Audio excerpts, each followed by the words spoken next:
2020년 벽두부터 코로나19 팬데믹으로 인해서 3년 동안 전 세계에서 660여만 명이 사망하고 국가들마다 국경을 봉쇄할 뿐만 아니라 수많은 사람들이 자택에 격리되고 감염을 걱정해서 다른 사람을 멀리하는 등 암울한 시간을 보냈습니다.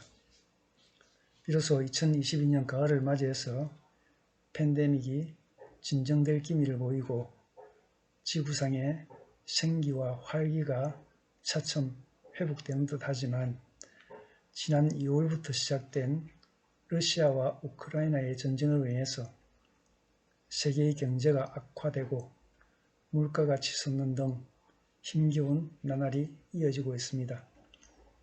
이런 상황에서 적절한 내용인지는 모르겠지만 사람의 성품과 종교, 즉 인성과 종교라는 제목으로 간략하게 정리해 보고자 합니다.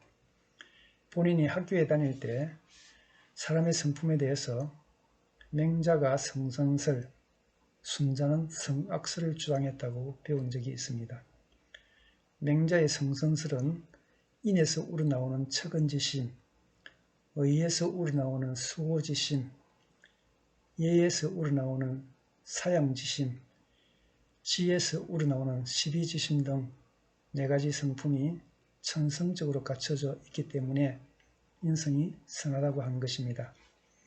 반면에 순자는 맹자의 성선설을 인위적인 것이라고 반박하고 사람이 날 때부터 이익을 구하고 다른 사람을 시기하며 미워하기 때문에 예법을 가르쳐서 성품을 바로잡아야 한다고 주장한 것입니다. 나는 어느 쪽이 옳은가를 판단할 만한 자질이 없는 사람입니다. 그래서 지금까지 어둠 속에서처럼 방향을 모르고 살아왔는지 모르겠습니다. 맹자의 성선설이 옳은가, 순자의 성악설이 옳은가에 따라서 인간 삶의 방향이 달라질 수 있습니다. 성선설이 옳다고 생각하는 사람이라면 그 자신의 선한 마음과 행실을 더욱 돈독하고 올바르게 처신해서 주위의 환경이나 사회가 부패하지 않도록 소금의 역할을 해야 할 것입니다. 반면에 성악설이 옳다고 생각하는 사람이라면 그 자신의 욕심과 타인을 시기하고 미워하는 마음부터 없애도록 부단히 노력해야 할 것입니다. 그런 연후에 사랑이라든지 사회의 정의를 말할 수 있을 것입니다. 아무튼 어려운 입장에 있는 사람을 보면 불쌍한 생각이 들거나 내 자신의 부족함이나 다른 사람의 잘못된 행동을 안타까워하는 마음, 무엇이든지 좋은 것이 있으면 부모 형제나 사랑하는 사람이 먼저 떠오르는 생각, 옳거나 그릇된 것을 판단하는 지혜 등은 교육을 받지 않아도 누구나 천성적으로 타고난 것 같다고 생각하는 반면에 자신의 욕심밖에 모르는 사람을 보면 인간의 본성이 악하다는 생각밖에 들지 않을 경우도 있습니다. 그러니까 보통 사람으로서는 어느 쪽이 옳은가를 단정할 수 없는 것입니다.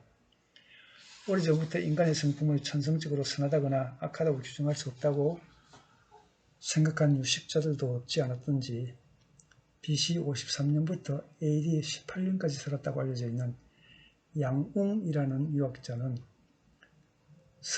선악혼설을 주장했다고 합니다. 즉 인성이 모두 선하지도 않고 악하지도 않으며 선이 없는 것도 아니고 악이 없는 것도 아니라는 것입니다. 그래서 인간 선악의 정도를 생기의 청탁, 다시 말해 생기의 맑거나 탁함에 의하여 결정된다고 생각했는데 욕심을 버리면 생기가 맑아서 인성이 선하고 욕심을 버리지 못하면 생기가 탁해서 인성이 악하다는 것입니다. 본래 선과 악을 구분하는 기준은 인간의 마음이 다른 사람을 생각하는 공적인 방향과 자기 자신밖에 생각하지 못하는 사적인 방향 중에서 어느 쪽으로 기울어지는가에 따라서 결정되는 것이니만큼 욕심을 버리지 못하면 생기가 탁하여 악해지고 타인을 중심 삼고 공적으로 생각하면 생기가 맑아져서 선해진다고 말할 수 있을런지도 모르겠습니다. 대체로 종교를 믿는 사람들은 인간의 본성을 악하다고 생각하고 다시 태어나서 중생해야 한다거나 분내하는 몸과 마음으로부터 해방돼 해탈해야 한다는 점을 강조하는데 그들은 순자의 성악설을 옳다고 생각하는 것 같습니다. 그러나 앞에서 언급했듯이 인간의 본성을 악하다고만 볼 수 없고 그렇다고 선하다고만 볼 수도 없다면 아무리 기도 생활을 열심히 하고 면벽 수행을 하더라도 자기 자신을 중심 삼은 욕심 하나를 버리는 것만 못할 것입니다. 결국 아무리 신앙생활을 열심히 하더라도 자기 자신만의 구원이나 해탈을 위한 것이라면 선한 신앙생활이라고 할 수 없습니다. 나아가 그 자신이 속해 있는 교파나 교단의 아집에서 벗어나지 못하는 신앙도 마찬가지입니다. 그러니까 인간을 구원하고 평화세계를 지향하는 종교인이라면 그 자신이나 종파를 중심한 아집을 버리고 전 세계 인류를 위하는 공적인 마음으로 각 국가들마다 자국의 이익만을 앞세우는 국제 질서를 바로잡는 데 힘을 모아야 할 것입니다. 그것이 종교인으로서 마땅히 깨달아야 할 사명이라고 말할 수 있을 것이며 오늘날 어느 한 국가도 감당하지 못하는 범인류적인 소임이 될 것입니다. 만약 종교를 통해서 인간의 구원과 평화세계가 이루어지기를 바라는 초월적인 존재가 있다고 한다면 그 존재도 동서고금을 물어나고 인류 역사의 배후에서 섭리해온 간절한 뜻이 바로 그러한 것이라고 말할 수 있을 것입니다. 감사합니다.